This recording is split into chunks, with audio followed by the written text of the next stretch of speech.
Hello सेवारो सेवान्ने अनि हजुर आज मैले सेवान्ने चाहिँ किन भन्दैछु भने चाहिँ हजुरहरूलाई पनि म साकेला देखाउँदैछु है त। साकेला हेर्नु चाहिँ जाने है त। र यस्तो घाममा चाहिँ हामी साकेला हेर्नु गएको है। यस्तो क्राउड हेर्नु यति बेसी गरममा होइन। अनि हामी पनि साकेला हेर्नु गएको, तर हामी चाहिँ गरमले गर्दाखेरि अलिक ढिलै जाँदाखेरि सक्न लागेको थियो होइन।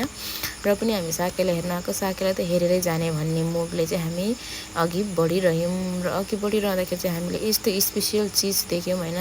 अहिलेको जमानामा चाहिँ यो भेट्नु निकै मुस्किलै पर्छ। र तपाईँहरूलाई पनि देखाउँदैछु, यो हेर्नु होला लु।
पर्याप्तै छ, कृपया सम्पर्क राखिदिनु होला।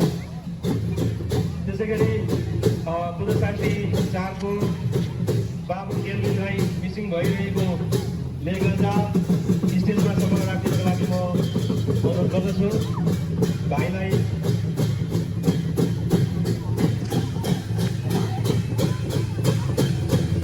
फेरि पनि धन्यवाद राईपुर निवासी हर्क बहादुर राई पनि मिसिङ भइरहेको जानकारी प्राप्त भएको छ।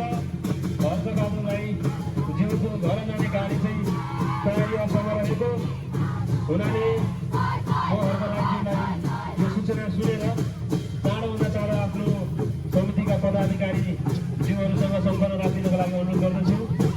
हर्क बहादुर राईज्यू रन्जीबारी गाउँपालिका वार्ड नम्बर 2 राईटोल।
भएकोले होइन। अनि त्यहाँदेखि चाहिँ हामी चाहिँ पुच्काको दोकानतिर गयौँ अनि आन्टीलाई पुच्का मागी खायौँ होइन। फेरि मागेर मात्रै खाएको होइन, पैसा चाहिँ तिर्यौँ नि फेरि। अनि पैसा तिरेर खाएको है त, अब फ्रीमा त दिने कोही छैन। अनि यहाँ ठक्कै अर्ग्यानिक जुस आयो है। लु यो चाहिँ गुलियो थियो कि हामीले चाहिँ केही थाहै पाएन है। लु मैले चाहिँ र यस्तो गरम थियो केही थाहा पाइनँ मैले चाहिँ।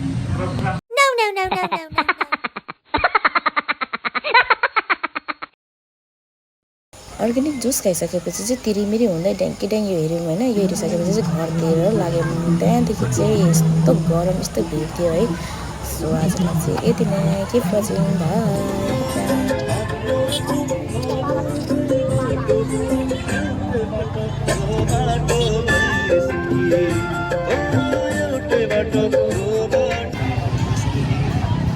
बाई बाई गरिदेऊ। तिम्रो देखाइदेऊ के किन्यौ?